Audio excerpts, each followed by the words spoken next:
falamos de mídia e meios de comunicação na filosofia, é muito comum nos remetermos à escola de Frankfurt, ou seja, um conjunto de pensadores associados à Universidade de Frankfurt, na Alemanha.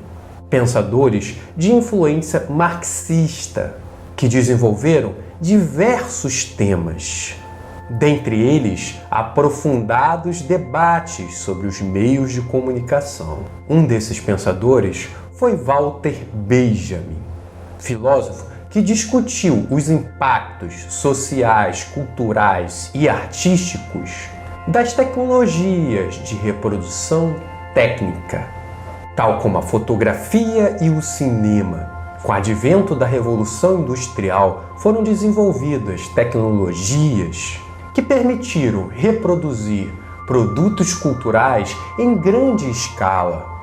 Para Benjamin, esta capacidade de reprodução permitiu ampliar o acesso aos bens culturais, que até então eram privilégios da aristocracia.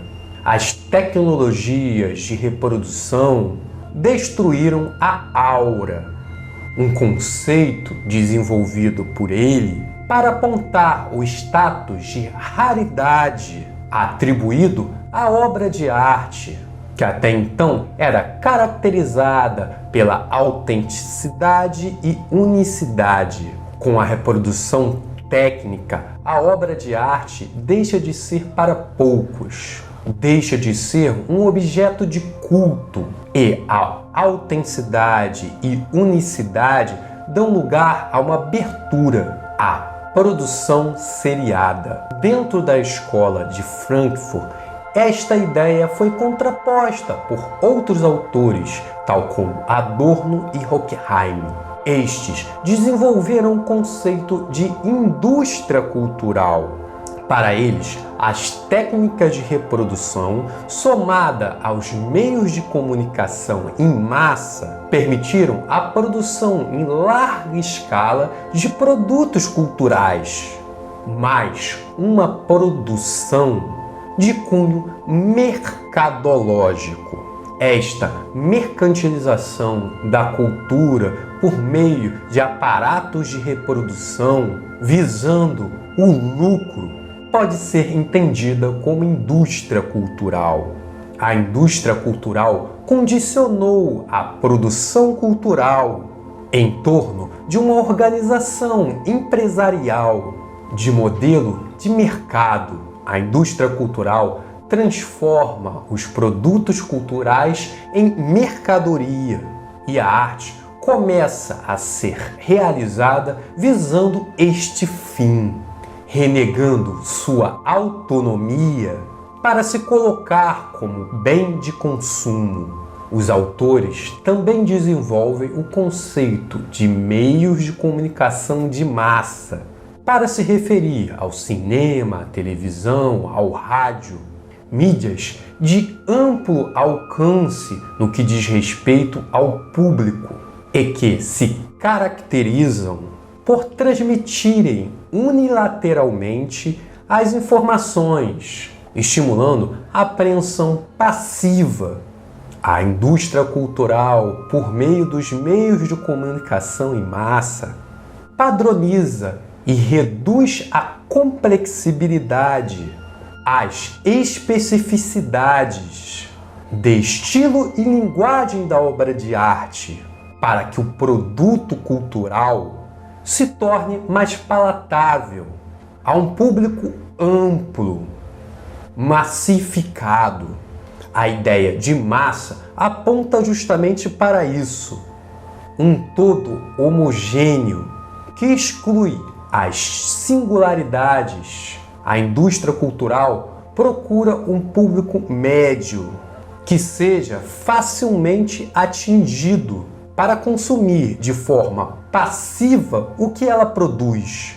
Por isso, ela estimula a assimilação, o consumo não refletido, se afastando do sujeito autônomo e pensante. seres sem consciência de si, como seres sociais, como seres ativos e criativos. A busca é por passividade, aceitação, submissos à moda, à rotatividade de padrões que são construídos pela indústria cultural e logo descartados para gerar mais lucro. A indústria cultural e os meios de comunicação de massa se relacionam à temática da alienação e ideologia justamente por estas características, por tenderem a oferecer lazer e entretenimento voltados à domesticação e o consumo passivo, e não à autorrealização dos seres humanos, a reflexão, os questionamentos e a criação. Desta forma, a indústria cultural só pode reafirmar a ideologia dominante, os valores dominantes que são colocados pela elite para serem reproduzidos na sociedade. Quando falamos de indústria cultural e meios de comunicação de massa, estamos falando de mídias que se organizam de forma hierárquica e transmitem informação de forma unilateral. Pensamos no rádio, na televisão, no cinema, onde as emissoras, produtoras ou estações escolhem uma programação para ser oferecida aos consumidores, aos telespectadores, ao público, que no auge da sua liberdade pode zapear no controle remoto para escolher entre canais ou estações. Contudo, existe uma mídia que se comporta de forma um pouco diferente: a internet. A internet não funciona de maneira unilateral, por meio da configuração em rede distribuída. Todos são receptores e emissores de informação. Todos são, de certa forma, ativos. Muitos autores contemporâneos se dedicam a pensar a internet. A internet surge no contexto da Guerra Fria, visando ser uma tecnologia de comunicação resistente à catástrofe nuclear, uma tecnologia capaz de permitir uma comunicação não centralizada num cenário apocalíptico. Posteriormente, a internet também foi desenvolvida por pesquisadores e universidades que buscavam uma troca de conhecimento e uma produção coletiva que não seria possível por meio de outras tecnologias. Posteriormente, a internet foi desenvolvida e apropriada pelo mercado, que percebeu que esta tecnologia poderia ser favorável aos negócios, conectando pessoas, empresas e produtos. A internet também foi desenvolvida pelos seus usuários, lhe aperfeiçoaram para se comunicar e construir coletivamente. Um pensador bem relevante para o estudo da internet é o filósofo e sociólogo Pierre Levy. Levy traz algumas reflexões a respeito da internet, tal como o conceito de inteligência coletiva. Para Levy, os seres humanos são incapazes de pensar sozinhos e sem auxílio de ferramentas. A inteligência se dá na interação entre os seres humanos. A internet radicaliza esta inteligência que é coletiva, ao conectar os indivíduos, tal como nenhuma outra ferramenta desenvolvida pelos seres humanos. Levy trabalha também com o conceito de cybercultura.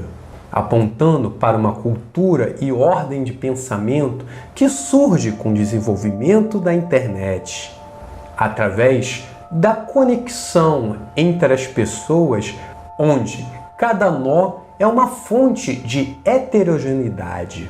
Um outro autor interessante de ser apontado aqui é Manuel Castells, sociólogo espanhol que também dedica muito de sua obra para pensar sobre a tecnologia da internet. Para ele, vivemos em uma sociedade em rede, uma sociedade marcada e modificada pela tecnologia. Vivemos na era da informação, um cenário mediado pelas novas tecnologias de informação e comunicação que interferem nas estruturas sociais. Com o advento da internet, tudo muda em termos de ordenamento social, em termos de economia e em termos de política. Para este pensador, as democracias representativas estão em crise e existe o advento de novos movimentos sociais que lutam por uma maior participação nas decisões políticas da sociedade. Diversos acontecimentos políticos recentes seriam ciclos de lutas relacionados à movimentação desses novos atores sociais, tal como a Revolução Egípcia, o movimento dos indignados na Espanha, o movimento Occupy Wall Street nos Estados Unidos e as Jornadas de Junho no Brasil. Acontecimentos políticos que dificilmente aconteceriam tal como se deram sem as novas tecnologias de comunicação, sem a internet e as redes sociais, tal como Twitter, Facebook e etc. O espaço dos movimentos sociais em rede é um espaço híbrido, de fluidez entre o online e o offline. Não é difícil perceber que o advento da internet transformou totalmente a nossa sociedade. Com o advento da internet, deixamos de ser consumidores passivos, nos transformamos também em produtores e ampliamos nosso acesso a bens culturais, a informação e também a nossa capacidade de se comunicar e se conectar a outras pessoas. Hoje é diferente a forma com que escutamos música, é diferente a forma que assistimos filmes, é diferente a forma de ler, de ter acesso a imagens, de se relacionar com os amigos. Carregamos a internet conosco em nossos bolsos por meio dos smartphones, nos abrindo ao mundo de possibilidades. A internet pode nos possibilitar ganhos, mas também pode nos trazer prejuízos. Há uma gama de temáticas que podemos discutir, tendo como base a internet, como, por exemplo, o fenômeno das fake news, que foi potencializado com a internet, que nos possibilitou infinitas fontes de informação. As tecnologias podem ser pensadas como um fármaco, uma palavra grega que significa, ao mesmo tempo, remédio e veneno, ou seja, podem ser apropriadas de forma positiva, contribuir para uma sociedade melhor, mas pode também ser apropriada de forma negativa, contribuindo para uma sociedade fechada, alienada. Por isso, é sempre importante a reflexão.